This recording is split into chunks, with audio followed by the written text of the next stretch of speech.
আমার মা বাবা বললেন এই ছাদের মধ্যে এখন বুড়ি আছে। আমার বাবাও ছোটবেলায় শুনলেন ছাদের মধ্যে বুড়ি আছে। এই বুড়ি কি তার বুড়ি হইল না? হ্যাঁ, এই বুড়ি কি তা মরইল না? কি থাকো মরই না, হয়ে গেল বুড়ি টুড়ি কোনো কিছু নাই। এটা হচ্ছে ওই মানুষের মুখের কথা। ওই ছাদের গায়ে যে কলঙ্ক লেগেছে, কালো কালো দাগ হয়েছে, এগুলা হলো চন্দ্রদেবের কলঙ্ক, রূপের অহংকার। তাহলে চন্দ্রদেবের গায়ে যে কলঙ্কের দাগ লেগেছিল কেন? দেখবেন আমাদের সমাজে অনেক মানুষ আছে যারা অনেক ধনী ব্যক্তি হয়, যারা গুণী ব্যক্তি হয়, যারা অনেক সম্মানী ব্যক্তি হয়, যারা অনেক সুন্দর মানুষ হয়, অনেক সময় অনেকের অহংকার বেড়ে যায়। সবার কিন্তু না, অনেকের অহংকার বাড়ে। তো দেবতাদের মধ্যে সবচেয়ে সুন্দর হচ্ছেন চন্দ্রদেব। চন্দ্রদেব রূপের অহংকারে গুরু পত্নীর দিকে কুদৃষ্টি দিয়েছে। চন্দ্রদেবের গুরুদেবকে দেবগুরু হচ্ছেন বৃহস্পতি। ওই গুরু পত্নীর দিকে যখন কুদৃষ্টি দিয়েছিলেন, গুরুদেব অভিশাপ দিলেন, চন্দ্রদেব তুমি যে গুরু পত্নীর দিকে কুদৃষ্টি দিলে, আমি অভিশাপ তোমায় দিলাম 16 দিনের ভেতরে যেন তোমার 16 কোলা চাঁদ যেন মাটিতে খসে পড়ে। বাবা একটা কথা জানবে, কোনদিনই যদি গুরুদেব আপনার উপর রুষ্ট হয়ে যান, গুরুদেব যদি কোনদিন অসন্তুষ্ট হয়ে যান, হয়ে যদি অভিশাপ দিয়ে দেন, তাহলে স্বয়ং কৃষ্ণেরও সাধ্য নেই সেই অভিশাপ খণ্ডন করবার। এই জন্য শাস্ত্রে বলছে, গুরু রুষ্ট হইলে কৃষ্ণ রাখিবারে না রে, কৃষ্ণ রুষ্ট হইলে গুরু রাখিবারে পারে। গুরু হচ্ছেন এমন। যখন অভিশাপ দিয়েছে, চন্দ্রদেবের স্ত্রীগণ মনে মনে ভাবছে 1-2 জন নয়, চন্দ্রদেবের স্ত্রী হচ্ছেন 27 জন। ওই 27 জন স্ত্রী ভাবছে যদি চন্দ্রদেব কষ্টে পড়েন তাহলে তো আমরা বিধবা হয়ে যাব। তাই সবাই মিলে চলে গেলেন গুরুদেবের কাছে। গিয়ে প্রণাম করে গুরুদেবকে বলছেন, গুরুদেব আমাদের স্বামী অপরাধ করেছে, তাই বলে আমরা বিধবা হয়ে যাব? হে গুরুদেব, আপনি তো হচ্ছেন আমাদের পিতা, আর পিতা হয়ে কন্যা, কন্যাদের এমন অমঙ্গল হোক আপনি চান? গুরুদেব বললেন, শোনো মা, তাহলে তোমাদের আমি আশীর্বাদ করছি, তবে আমার একটা কথা শুনতে হবে। তোমরা 27 জন স্ত্রী মিলে যদি ওই প্রবাস নদী থেকে যদি 27 গোলা জল আনতে পারো, এনে যদি চন্দ্রদেবের মস্তকে ঢালতে পারো, তবে আবার চন্দ্রদেবের প্রাণ আবার ফিরে যাবে। এবার 15 দিনের ভেতরে 15 গোলা ছাদ কষে পড়েছে, গগনে আর 1 গোলা ছাদ রয়েছে। ওনারা ভাবলে আমরা জল নিয়ে আস্তে আস্তে যদি ওই 1 গোলা ছাদ কষে পড়ে, তাহলে কার উপরে জল ঢালবে? তাই চলে গেলে কৈলাসে ভোলানাথের কাছে। ভোলানাথের কাছে গিয়ে ভোলানাথকে বললেন, ভোলানাথ সকল বিবরণ যখন বললেন, ভোলানাথ বললেন, তাহলে বেশ, চন্দ্রদেবকে আমার কাছে দিয়ে যাও। তাই চন্দ্রদেবকে মহাদেব জটার মধ্যে রেখে দিলেন। যখন জটার মধ্যে রেখে দিয়েছে, এবার 27 জন স্ত্রী মিলে 27 গোলা জল এনে যখন চন্দ্রদেবের মস্তকে ঢালবে, চন্দ্রদেব কোথায়? মহাদেবের মস্তকে। তাই সবাই এনে জলটা ঢেলেছে। ও ভাইরা, মহাদেবের মস্তকে জল ঢালা হয় কেন? কেন ঢালা হয়? কিদার লাগে ঢালা জানেন নি? সবাই কিন্তু জানো। অনেকে বলে দেবাদিদেব মহাদেবে উপরে জল ঢাললে মহাদেবের মতো সুন্দর স্বামী পাবার জন্য ঢালা হয়, বলা হয় না গো? তাহলে যাদের বিবাহ হয়নি তারা মহাদেবের মতো গুণসম্পন্ন স্বামী পাবার জন্য যখন জল ঢালছে, ভালো কথা। তাহলে যাদের বিবাহ হয়ে গেছে তারা কেন ঢালে? হ্যাঁ, তারা কেন ঢালে না গো? এগুলা পতির মঙ্গলের জন্য। এবার যখন জলটা ঢেলেছে, আবার 15 দিনের ভেতরে 15 গোলা চাঁদ উদয় হয়ে গিয়েছে। মহাদেব বললেন, আমি আজ থেকে ওই 1 গোলা চাঁদ যে আমার জটায় রেখেছি, ওই 1 গোলা চাঁদ আর আমি দেবো না। আজ থেকে গগনে 15 গোলা চাঁদ উদয় হবে। এই জন্য 15 দিন হয় অমাবস্যা আর 15 দিন হয় পূর্ণিমা। কিন্তু বললি গুরুদেব যে অভিশাপ দিয়েছে, চন্দ্রদেবের গায়ে ওই কালো কালো দাগ কিন্তু কোনোদিন মিটবে না। আজ থেকে গগনে 15 গোলা চাঁদ উদয় হবে। এবার বলছে, নাগরী রে, ওই চাঁদের গায়ে কলঙ্ক আছে, কিন্তু আমার গোরা চাঁদের গায়ে কোনো কলঙ্ক নেই। আমি ওই চাঁদ কোথায় দেখেছি জানো? তবে ওই চাঁদ যদি দেখতে চাও তুমি আমার সঙ্গে চলো। করতালি দেবে। মাটিতে চাঁদের উদয় দেখবে যদি আয় রে, সোনার চাঁদ কেউ দেখলো না, দেখলো নদিয়ায়। মাটিতে চাঁদের উদয় দেখবে যদি আয় রে, সোনার চাঁদ কেউ দেখলো না, দেখলো নদিয়ায়। হায় গো, মাটিতে চাঁদের উদয় দেখবে যদি আয় না গরি, সোনার চাঁদ কেউ দেখলো না, দেখলো নদিয়ায়।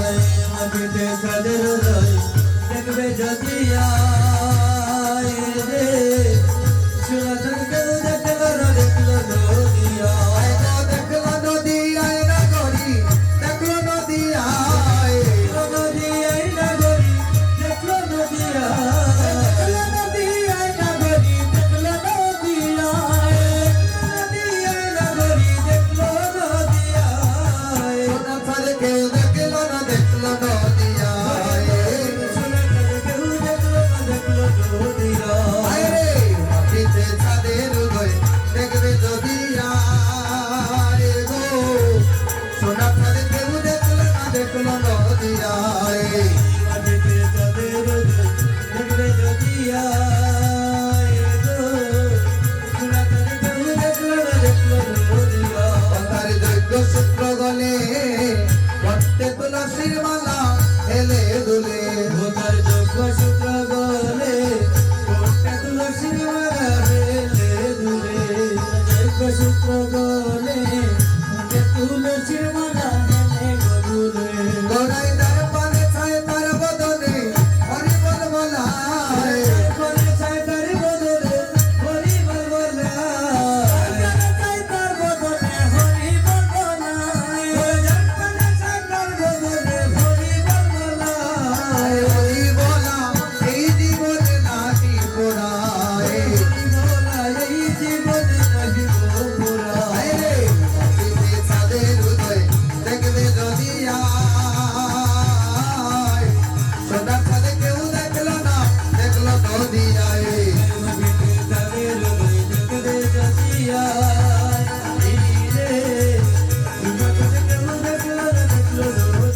হায় গো মেরি লেখা, হায় গো মেরি লেখা, রূপ শশী লাজে গগনের চাঁদে পড়ে যায় খুশি।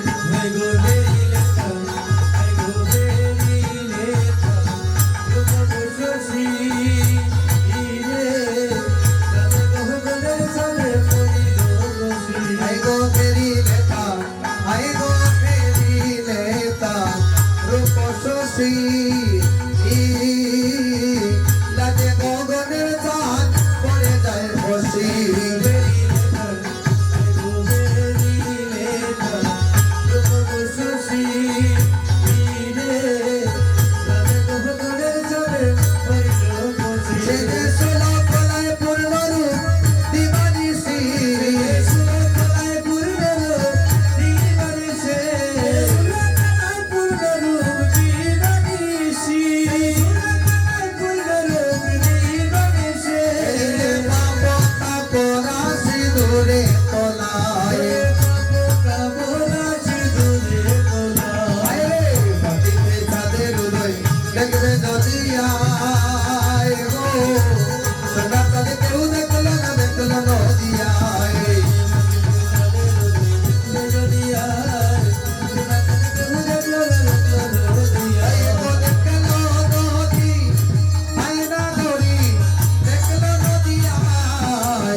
ওইদিকে কিন্তু ধ্বনিটা হয় না।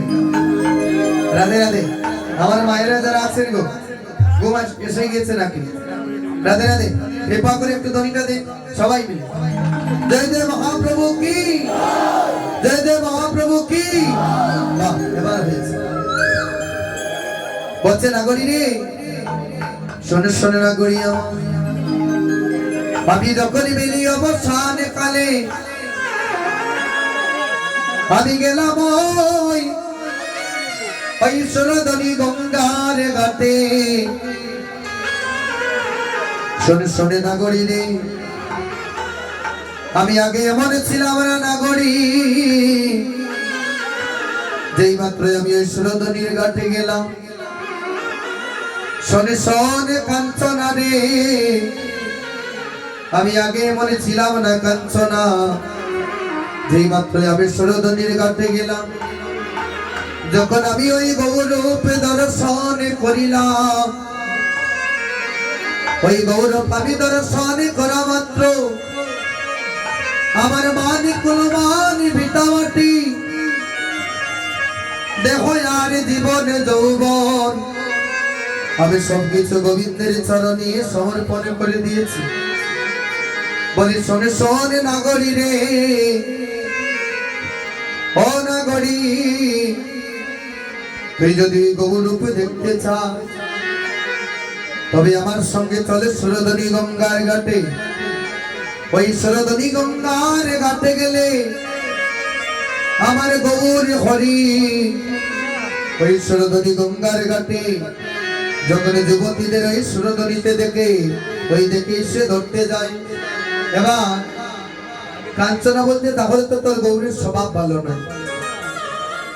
তোর গৌরীর যদি স্বভাব ভালো হইতো তাহলে ওই সুরধনী গঙ্গার ঘাটে যুবতীদের দেখে এসে সে কথা বলতো না। বলছে নাগরী রে, শোনে শোনে নাগরী, তোর গৌরীর স্বভাব তো ভালো নয়। তাই বলছে কে বলে গৌরাঙ্গ ভালো গো নাগরী, কে বলে গৌরাঙ্গ ভালো, তার বাহির দেখিতে সরল সুন্দর, অন্তরে বিষম কালো। বলছে তার বাহিরটা দেখতে সুন্দর কিন্তু অন্তরে তার বিষম কালো। তাই নাগরী বিষ্ণু প্রিয়া, বলে বল তোর ওই রূপের বিবরণ বল, যে রূপ তুই সুরধনী গঙ্গার ঘাটে হেরেছিস। বলছে কাঞ্চনা রে, আমি কি আর ওই রূপের বিবরণ বলি, আমি কি আর রূপের বিবরণ বলবো, কারণ ওই রূপটা দেখেছে একজন আর বলছে আরেকজন। ওই দেখো আবুল তাবুল কথা যেমন বলছে, কাঞ্চনা বলছে এই মাত্র বললে ওই রূপটা তুমি দেখেছো, আর এখন বলছো ওই রূপ দেখেছে একজন আর বলছে আরেকজন। পাগলের মতো কথা বলছে। বলে না রে নাগরী, ওই রূপটা দেখেছে আমার নয়ন আর বলছে আমার বদন। তাই দেখা হচ্ছে একজনের আর বলা হচ্ছে আরেকজনের। তাই একজনের হচ্ছে দেখা আর একজনের হচ্ছে বলা, কতটুকুই বা হবে। তাই আমার যতটুকু মনে আছে আমি সেই গৌরূপের বিবরণ তোর কাছে বলছি। বলে নাগরী রে, ওই গৌরূপ দেখে আমার কি হলো জানো, আরে গদা গোরা গদা বলে আমার কি হলো ব্যাধি গো, হরি গোরা গোরা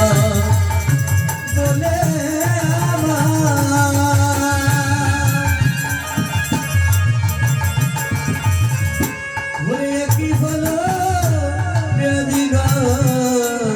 বলে নিরবধি পরে মনে গড়া যত দিদি আমারে,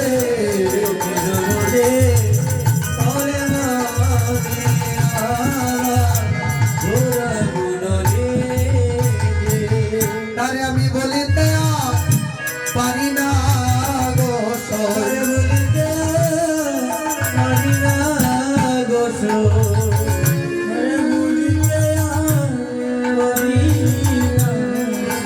ভাই আমি তারে বলতে গেলে এই জগতে ভুলে যাই, তারে ভুলিতে আর পারি না গো।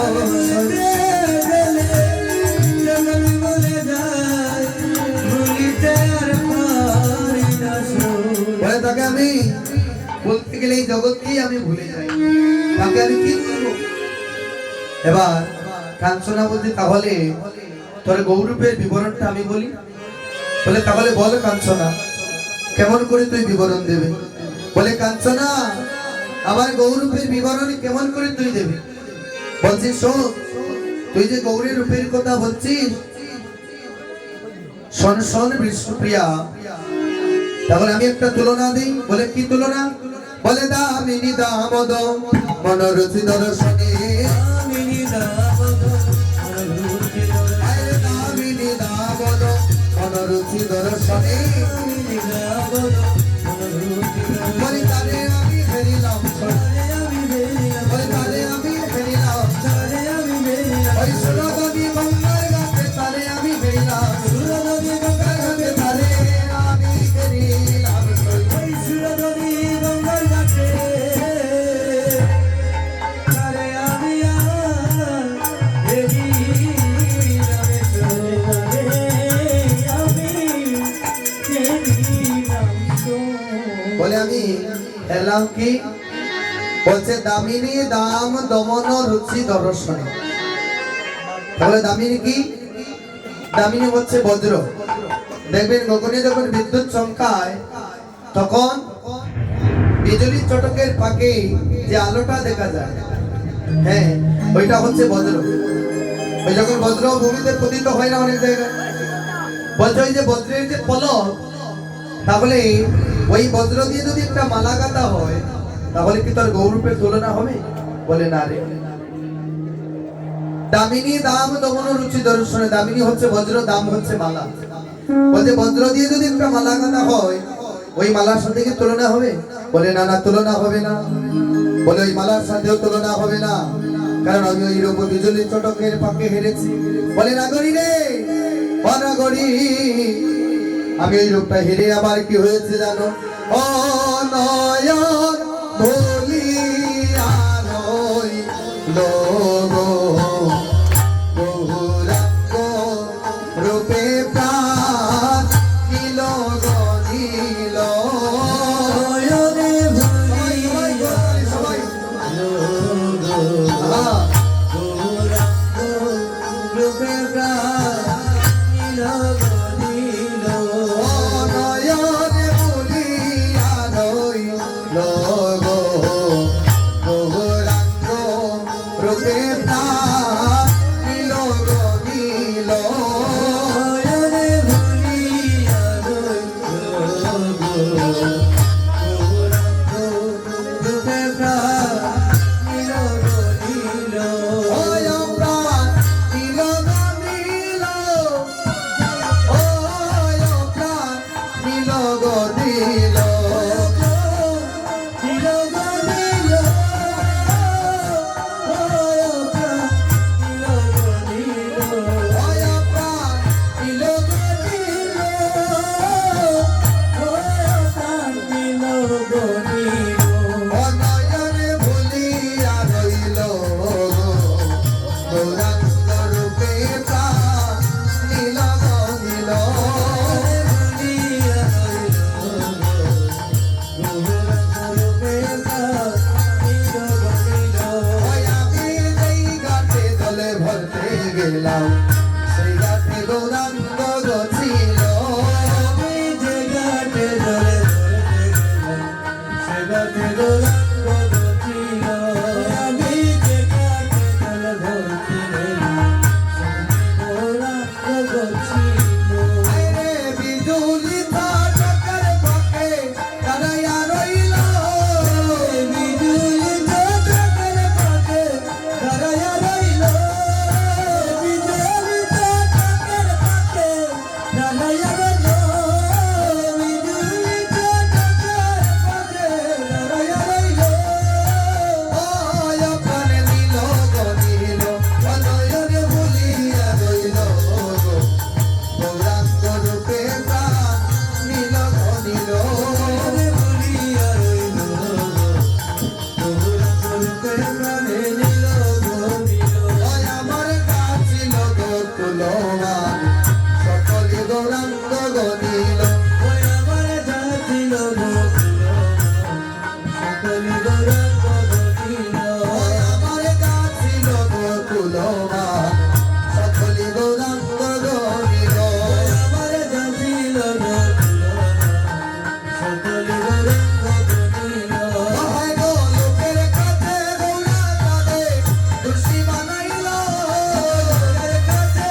ঘুমাইছে তাহলে সবাই বললেন জয়।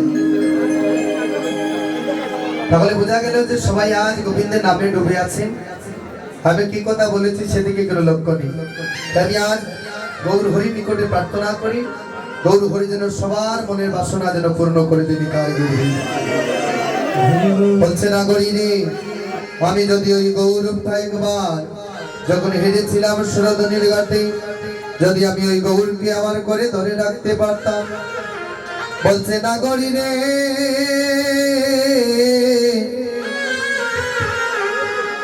এই গৌরব অনুরাগে আরেকজন নদিয়ার ভাগ্যবান মরম নাগরী যে হচ্ছে মুরারি গুপ্ত, যিনি জন্ম নিয়েছেন গোয়ালাবাজারের গুপ্তপাড়ায়, যিনি ছিলেন প্রেতার হনুমান।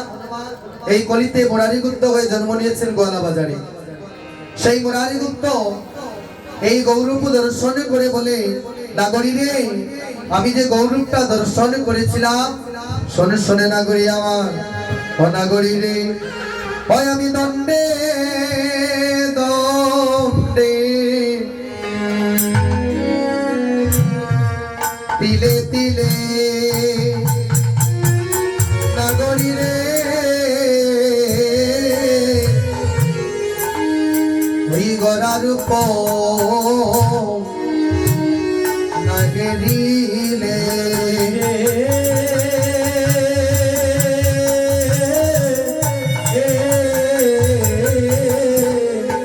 দণ্ডে দণ্ডে ধীরে ধীরে ঘুরে গড়ার নাগরিলে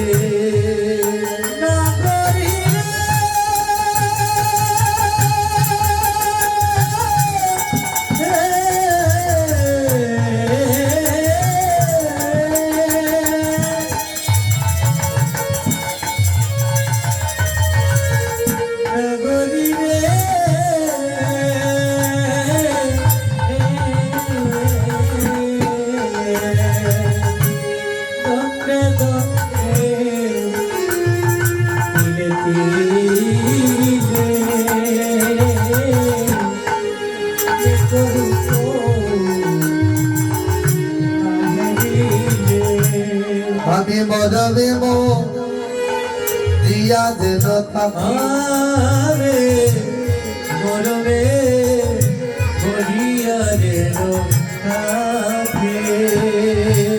ওই আমার সাদ হয় নিরন্তর গড়ার হেমকান্তি বলে মর, আমার সাদ হয় নিরন্তর হেমকান্তি বলে বলো আমার হিয়ার মা জানে সদায় রাখি তারে, আমি হিয়ার মা জানে সদায় রাখি, ওই হিয়ার মা জানে সদা রাখি রে, হিয়ার মা জানে সদায় রাখি। ও বলি তিলে কোনা দেখিলে তা পরে পাদর ধসিয়া যায় রে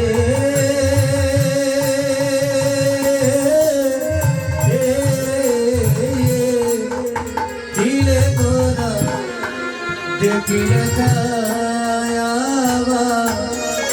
হয়ে পদরদ সিয়াগা। ভক্তগণ, আমার একজন দাদা বাউসা থেকে এসেছেন, ওনার নাম পীযুষ। উনি আমাকে 500 টাকা উপহার দিয়েছেন। এখানে দাদা দাঁড়িয়ে আছেন। আমি রাকাল ঠাকুরের কাছে প্রার্থনা করি, গোবিন্দ যেন ওনার মনের বাসনা যেন পূর্ণ করে দিবে। তাই বলবি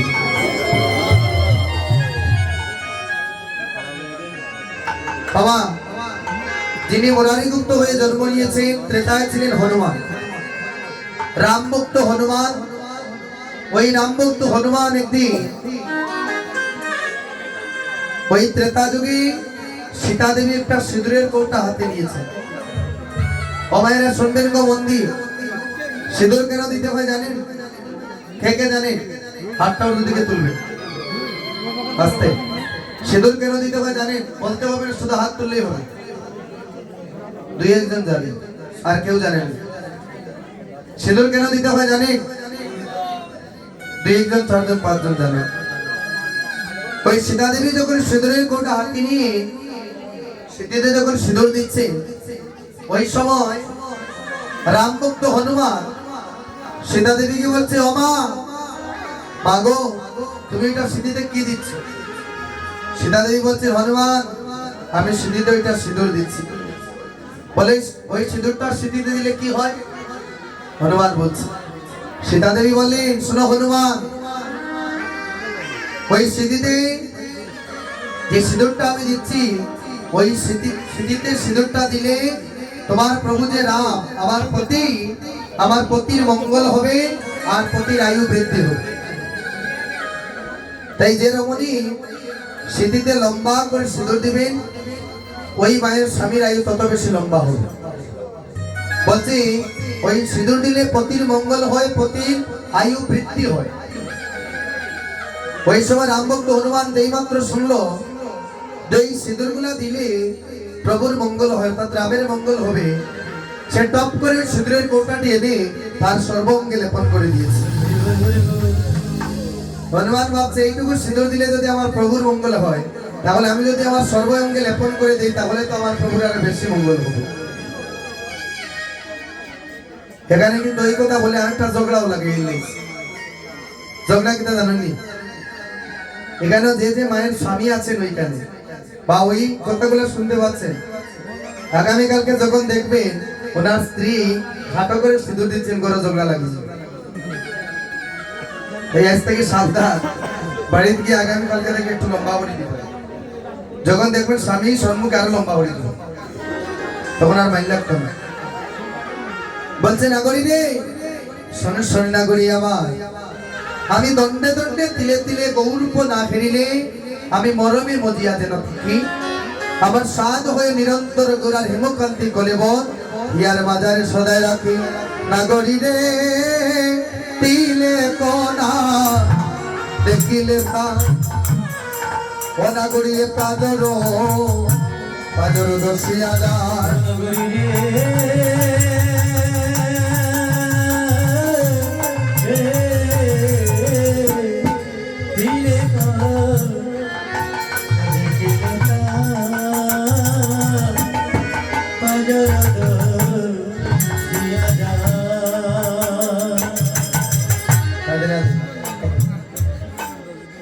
রাধে রাধে। আমার আরেকজন সাংবাদিক দাদা, উনি কালবেলার সাংবাদিক নাম অনুরাগে রাগের ডলি দিয়া কনাগরিরে অন্তরে সে আমায় প্রবেশিয়া। অনুরাগে ডলি দিয়া অন্তরে সে প্রবেশিয়া। অনাগরিরে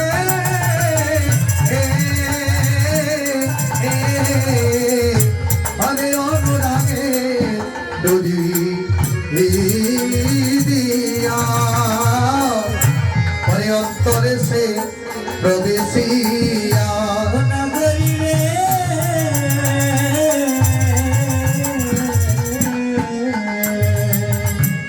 অনুরাগে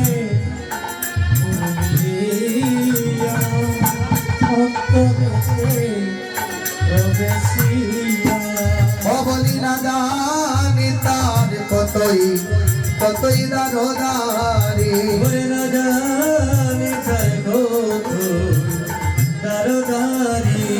অনাগরীরে সুরদনীর তীরে যাইয়া আমি কলি দিব বাসাইয়া।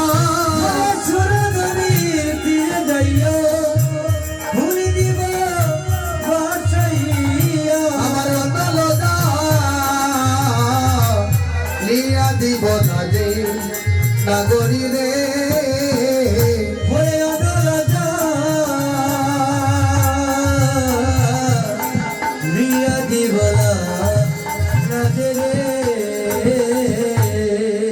গৌরাঙ্গ সন্মুখ করি আমি হেরি বদ নয়ন ভরি গৌরাঙ্গ সন্মুখ করি হেরি বদন নয়ন ভরি ও নাগরী রে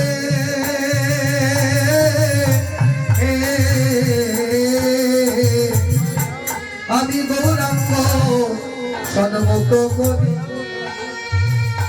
আমি হেরি বদই দুই নয়ন ভরি ভরি রে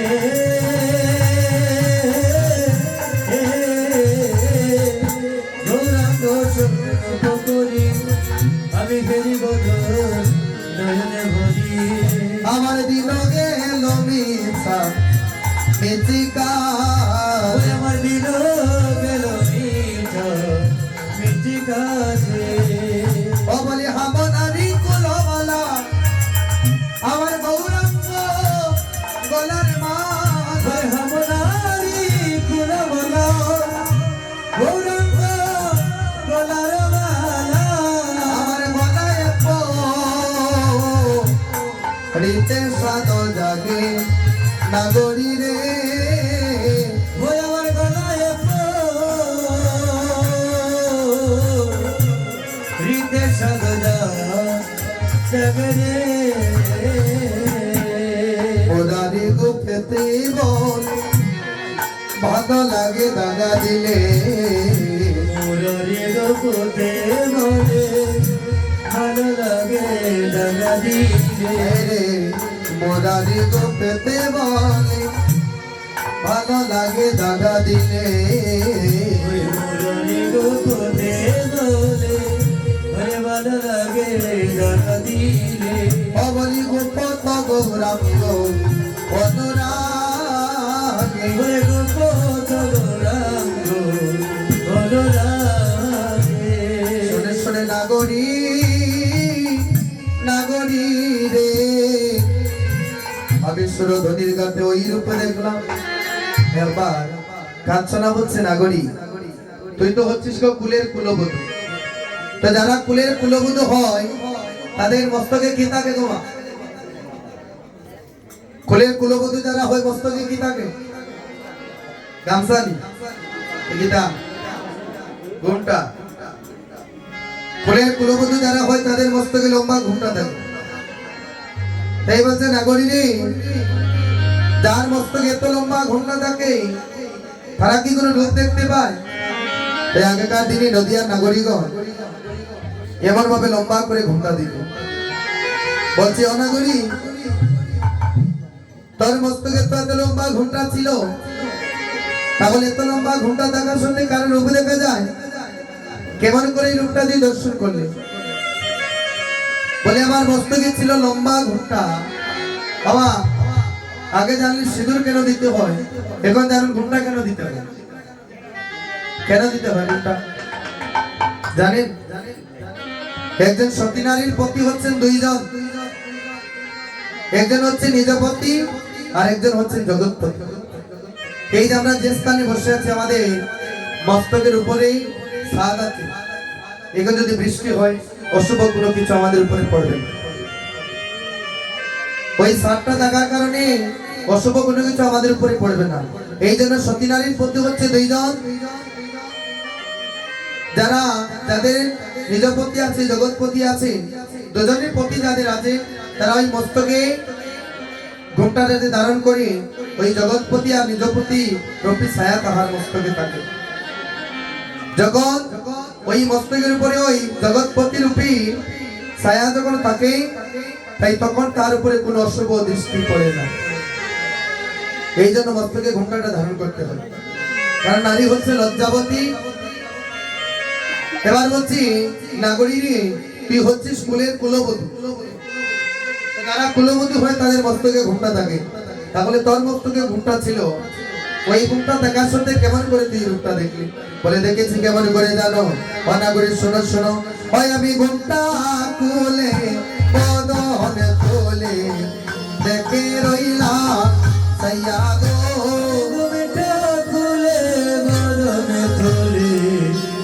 সবাই করে তাহলে সবাই গোবেটা কোলে বদনে তোলে দেখে রইলাম রইলাম সাইয়া গো ওরে তুমি ঠাকুরে বদন তোলে দেখে রইলাম সাইয়া গো রসের নাগর যায় নাচিয়া নইদের বাজার দিয়া গো রসের নাগর যায় নাচিয়া রোজের বাজার দিয়া গো এগো রসের নাগর যায় নাচিয়া নইদের বাজার দিয়া গো রসের নাগর যায় নাচিয়া রোজের বাজার দিয়া গো আমি গোবিন্দা কোলে বদন তোলে দেখে রইলাম সাইয়া গো তুমি ঠাকুরে বদন তোলে দেখে রইলাম সাইয়া গো ওরে টমেটো মাখা কাকাইরে বাঁকা মধু মাখা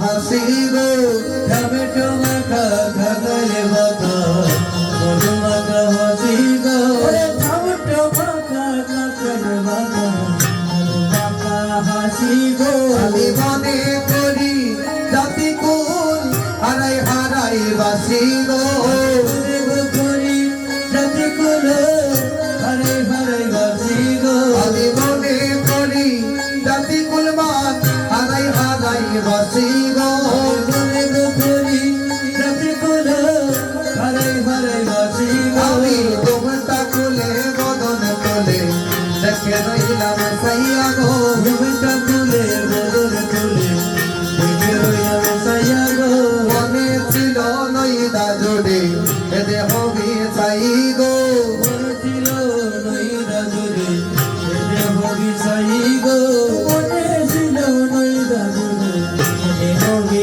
সাই গো ইয়ার মাদারে তোলে গৌরাঙ্গ না চাই গো জিয়ার মা যারে তুলে গৌরাঙ্গ না সাই গো জিয়ার মা যারে তুলি গৌরাঙ্গ না সাই গো আমি গোবিন্দা কুলে বদন তোলে দেখে রইলাম সাইয়া গো গোবিন্দা কুলে বদন তুলে দেখে রইলাম সাইয়া গো আমার গৌরাঙ্গ নাচে এ মতির নিয়া গো ওরে আমার গৌরাঙ্গ নাচে মতির নিয়া গো আমার গৌরাঙ্গ নাচে এ মতির নিয়া গো আমার গৌরাঙ্গ নাচে মতির দিয়া গো প্রেমের গাছে প্রেমের রস পড়ছে সুয়াইয়া গো প্রেমের কাছে প্রেমের করছে চুরাইয়া গো আমি গোবিন্দা কুলে বদন তোলে দেখে রইলাম সাইয়া গো গোবিন্দা কুলে বদন তুলে দেখে রইলাম সাইয়া গো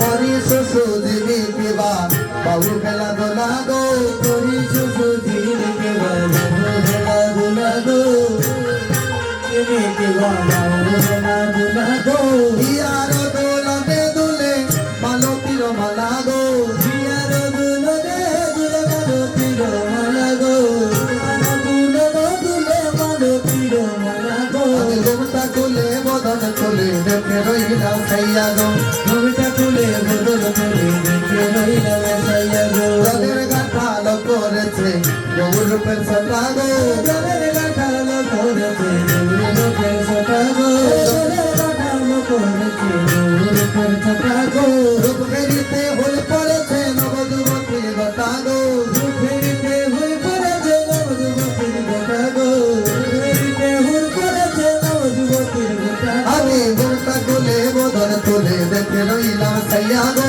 গোটা তুলে বদল তুলে দেখে রইলাম সাইয়া গো দেখলে পরে মরবি পেপে কুলো মানে রবে না গো দেখলে পরে মরবে কবি দিল মরে রবে না গো দেখলে পরে মরবি পেপে কুলো মানে রবে না গো দেখলে পরে মরবে কবি দিল মরে রবে না গো মানে কুলো মানে রাখবি যদি গৃহে বসে থাকো গো মন খুলে মনে রাখবে যদি গৃহে বসে থাকো গো মান কুলো মানে রাখবি যদি গৃহে বসে থাকো গো মন খুলে মনে রাখবে যদি গৃহে বসে থাকো গো আমি গুপ্তা কুলে বদন তোলে দেখে রইলাম সাইয়া গো গোটা তুলে বদল তুলে দেখে রইলাম সাইয়া গো বলবো আবে বাউরি হবে লাগবে রসের ঢেউ গো বলবো আগে বাউরি হবে লাগবে রসের ঢেউ গো বাউরি হবে লাগবে রসের ঢেউ গো বলো চান বহলে রসি কইলে জানতে পারে ঢেউ গো চলে বলে রসি কইলে জানতে পারে ঢেউ গো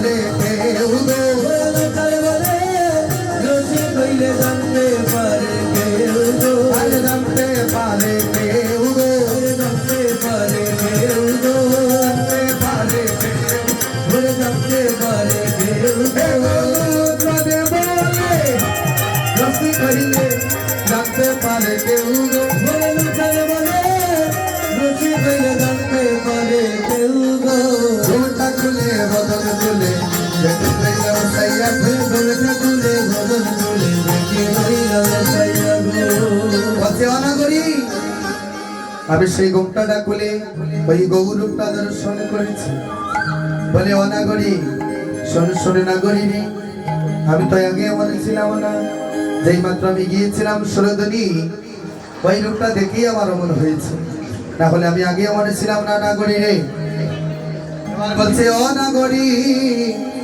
শোনে শোনে নাগরী আমার শোনে নাগরী রে আমি যে রূপটা দর্শন করলাম ওই রূপের কথা তোর কাছেই বলছি শোনে শোনে নাগরী এবার রূপের বিবরণের উপর বলছি এবার বলছি আজ গৌর হরি আমার সেই সুরদনী গঙ্গার ঘাটে রাধার ভাবে বেবুর হয়ে আজ অভিসারে যাত্রা করছে রাধার ভাবে বেবুর হয়ে আজ অভিসারে যাত্রা করছে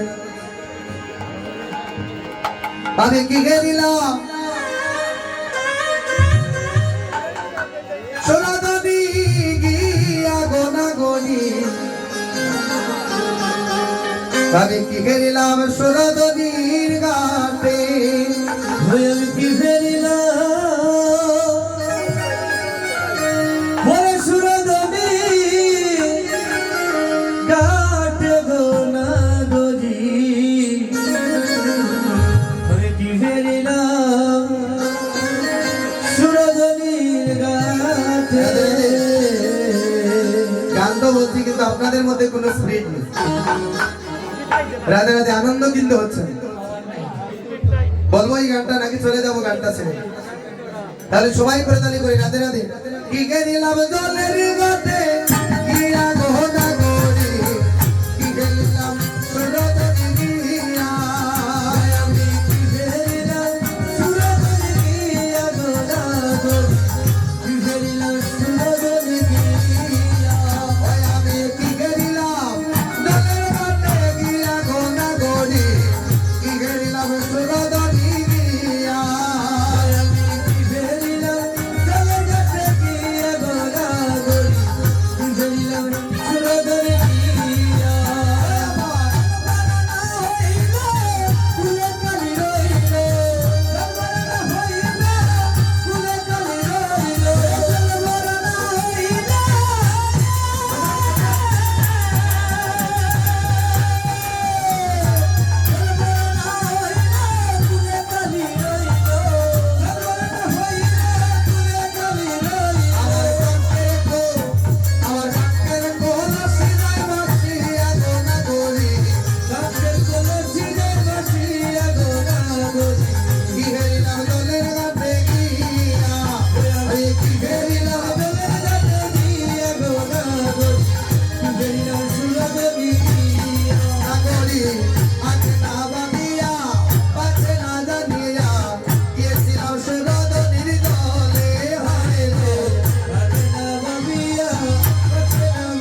সুরদনি গিয়া সুরদনে গিয়া গোনা করি বিভের নামে সুরদনে গিয়া বলতেন সুরদনি গিয়ে কি ফেললাম তাই গৌর হরি আমার রাধার ভাবে বেগুল হয়ে আজ অবিশ্বাসে যাত্রা করছে এই মহাজন বললেন অগরাছা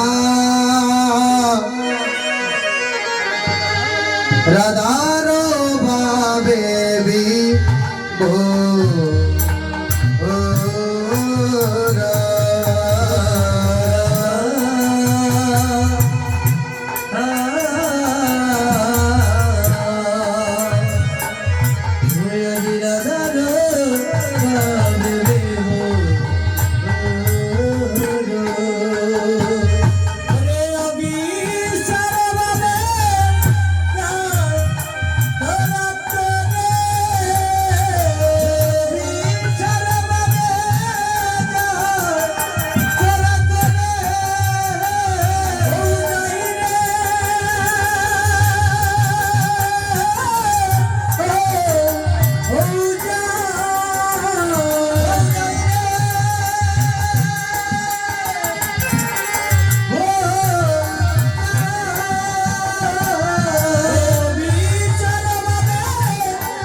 চলে গোরা তমকি তমকি চলে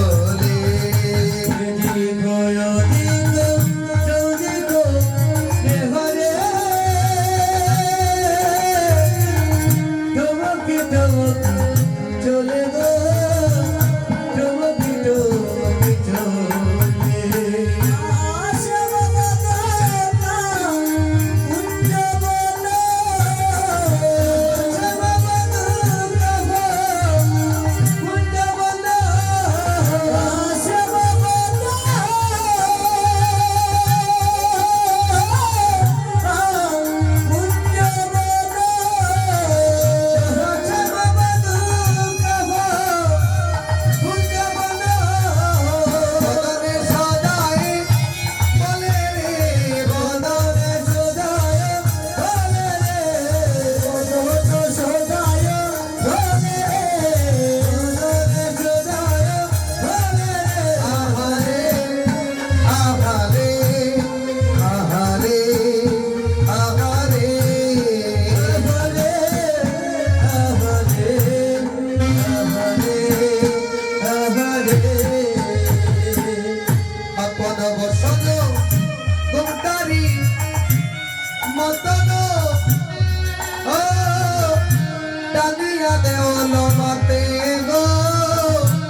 গোরাচাঁদ আমার রাধার ভাবে বেগুল হয়ে আজও বিচারে যাত্রা করছে। এই প্রেম সিং সবাই বলো রাধা রানী কি, রাধা রানী কি, বৃন্দাবন ধাম কি।